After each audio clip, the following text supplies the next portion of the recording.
रोशन रोही चूंकि स्टारडम है, वो भोजपुरी और मगही के स्टार हैं और वो छोटी बच्ची के साथ जो है दुष्कर्म उन्होंने किया है, तो मैं समझता हूं यहां से लेके हाई कोर्ट तक उनको बेल की गुंजाइश नहीं है। उदाहरण सामने है आसाराम बापू का, राम रहीम का। उनके ऊपर क्या आरोप लगाए गए, क्या झूठे थे? क्या आप लोग यही चाहते हैं? रोशन रोही पर लगाए गए आरोप किरण सिंह ने जो लगाया है वो सत्य है, गुंजाइश नहीं है। रोशन रोही कब बाहर निकल जाएंगे? फिलहाल मैं उनके अपोज में हूं, मैं चूंकि इन्फॉर्मेंट का वकील हूं, तो उनकी बेल फिलहाल सिविल कोर्ट से फिलहाल नहीं मिलने जा रही है। अगली सुनवाई 15 जनवरी को है। हम लोग आ गए तो सिविल कोर्ट में तो यहीं पर रोशन रोही आने वाले तो, और यहाँ देख सकते हैं आप लोग, और हम लोग वकील से बात करेंगे, तो बात करने का प्रयास करेंगे। और तमाम यहाँ पर वकील हैं, किरण सिंह के वकील मिले हैं और इनसे बात कराते थे। तो और यहीं देखिए यहीं पर रोशन रोही आने वाले थे तो और सिविल कोर्ट में। और चलिए तो बात कराते हैं, किरण सिंह के वकील हैं जो इनसे बात कराते हैं, चलिए मिलाते हैं। ये पत्रकार बंधु, चूंकि पीड़िता के सवाल और पीड़िता का क्वेश्चन अब नहीं है, चूंकि यह केस प्रूव हो चुका है, यह केस आगे प्रोसीड कर चुका है, आरोपित पे जो है कि केस को सत्य पाया गया है, आरोपित फिलहाल जेल में है, इसलिए अब एज को लेकर के मुझे अब ऐसा नहीं लगता है कि पुलिस भी पीछे हटेगी। क्योंकि जब उसके एज को लेकर के कोई सवाल उठाएंगे, कोई डाउट होगा, तो पुलिस पे संदेह होगा, पुलिस व्यवस्था पे संदेह पैदा होगा। इसलिए पीड़िता की जो अब आगे केस जो चार्जशीट है वो जो है कि पॉक्सो एक्ट में ही होगा, इसलिए इसमें कोई संदेह की बात नहीं है।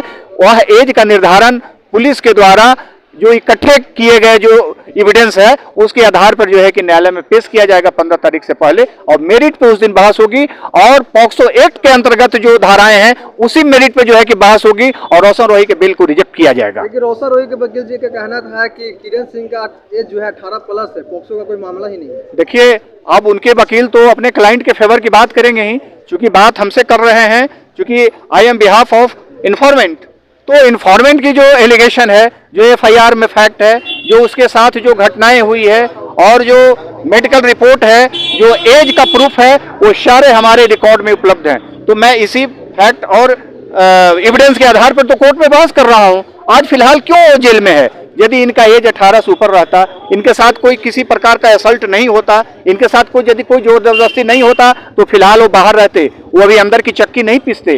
कहीं न कहीं कानूनन वो दोषी हैं। न्यायालय को भी लग रहा है, यदि कोई ऐसे केस उन्हें लगता है कि माननीय न्यायालय को भी लगता है कि ये झूठा है, ये गलत है, तो न्यायालय एक ही बेल में जो है कि किसी भी अभियुक्त को, किसी भी पेटिशनर को बेल को ग्रांट किया जाता है। लेकिन इस पे बहस हो रही है। एंटी सेक्रेटरी भी मांगा गया था इससे पहले, बाहर से बाहर, जिसको जमानत आप लोग कहते हैं, लेकिन क्यों नहीं मिला? यदि यह केस गलत रहता तो इनको बाहर से ही जमानत मिलता, जेल जाने की जरूरत नहीं पड़ती। लेकिन आज 70 दिनों के बाद भी न्यायालय ने इनको बेल देने से इनकार किया है। तो केस में तो मेरिट है ना, केस तो पॉक्सो का बनता है, केस तो 376 ऑफ आईपीसी का बनता है। तो जो लगाए गए जो आरोप हैं वो सत्य हैं, किसी प्रकार की कोई गलती नहीं है। इसलिए जो भी आरोप हैं, तो मेरी आर्गुमेंट आज कोर्ट के सामने थी। मैं जो प्रोटेस्ट किया, जो अपोज किया, माई बिहाफ ऑफ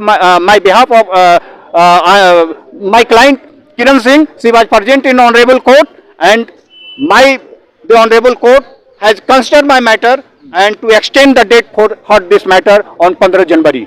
रोशन रोही की तरफ से सर क्या तथ्य रखा गया माननीय न्यायालय में? माननीय न्यायालय में उनके तरफ यही रखा गया कि हमारा जो है कि क्लाइंट निर्दोष है, हमें फंसाया गया है और इस प्रकार की कोई भी घटना नहीं हुई है। जब उनकी ये बात कही गई तो मैं माननीय न्यायालय से दरखास्त किया कि how he is falsely implicated. यदि कोई भी माँ, कोई भी बहन, कोई भी किसी की बेटी, क्या किसी पर how she can allege the false allegation, बिना कोई घटना के कोई फॉल्स एलिगेशन लगाती है क्या? यदि इस प्रकार की हर महिला हो जाए, हर बच्चियां हो जाए, तो क्या यह समाज बचेगा? तो इस समाज को चूंकि चलाना है, इसलिए पॉक्सो एक्ट को बनाया गया है। और पॉक्सो एक्ट कभी गलत नहीं होता है। पॉक्सो एक्ट इसीलिए बनाया गया है कि स्कूल जाने वाली बच्चियां, कॉलेज जाने वाली बच्चियां, वो सार्वजनिक प्लेस पे काम करने वाली बच्चियां, खेल कूद और संगीत की दुनिया में बढ़ने वाली बच्चियां, खेत और खलिहानों में काम करने वाली बच्चियां, पे ऐसे कोई पर पुरुष का कोई गलत नजर नहीं पड़े, उसके लिए पॉक्सो बनाया गया है। उसका कोई यौन शोषण नहीं हो, कोई यौन दुष्कर्म नहीं हो, इसलिए पॉक्सो बनाया गया है। और यही कानून है कि उस कानून के कारण ही आज समाज चल रहा है कि आज आप किसी की बच्ची को घर से भेज देते हैं, किसी बच्ची को खेलने के लिए जो है कि दूसरे स्टेट में भेज देते हैं। क्यों भेज देते हैं? यदि कानून नहीं होता, पॉक्सो नहीं होता, तो ये हाड़ मांस का बना हुआ इंसान रोज कर इस समाज को, बच्चियों को खा जाता। इसलिए रोशन रोही उसी प्रकृति के लोग हैं और उनका बेल अपोज हुआ है, आगे भी बेल अपोज होगा और उनको बेल किसी प्रकार का नहीं मिलेगा। रोशन रोही के पक्ष वाले का सर कहना है कि ये पोक्सो एक्ट जो है इसका मिसयूज किया गया है। क्यों मिसयूज किया गया है? आप जानते हैं कि देश की मीडिया में इससे पहले भी चला था। क्या आसाराम जी के केस में जो मिसयूज हुआ है, राम रहीम के केस में मिसयूज हुआ है? आपको पता होना चाहिए पत्रकार बंधु कि यदि कोई इस प्रकार के शिक्षक, मास्टर, संगीतकार, कोई ऐसे समाज सेवी और ऐसे धर्म गुरु यदि इस प्रकार के एक्ट करते हैं तो माननीय न्यायालय भी उसको बेल देने से कतराती है।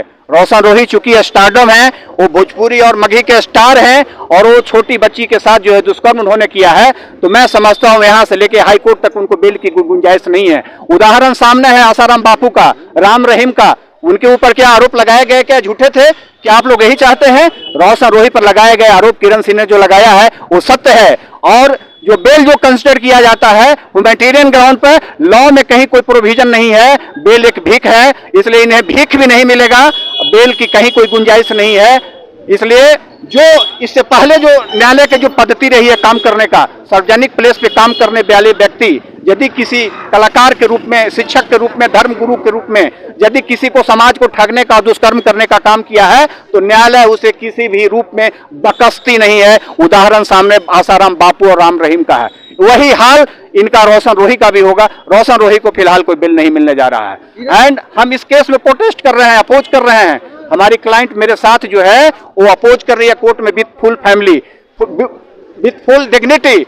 इसलिए जो सत्य जो घटनाएं उसके साथ हुए कोर्ट में आज भी बताई है और इसमें आगे भी देखिए बहुत कुछ होने वाला है। 15 तारीख को बेल नहीं मिलेगा। सर, पीड़िता का रिपोर्ट में ये पाया गया था कि उसका डेट ऑफ बर्थ 17 से कम है। सब ऐसी कुछ नहीं है। यदि 17 से कम है इसीलिए तो चल रहा है न्यायालय में केस।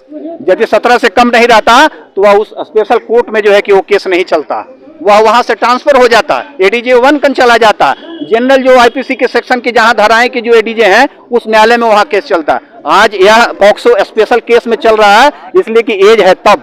आपको पत्रकार बंधु इसके माध्यम से बता देना चाहता हूं, मैं समाज के लोगों को भी जानकारी दे देना चाहता हूं कि कोई भी केस तभी स्पेशल केस बनता है जब पीड़िता की उम्र 18 वर्ष से कम होता है।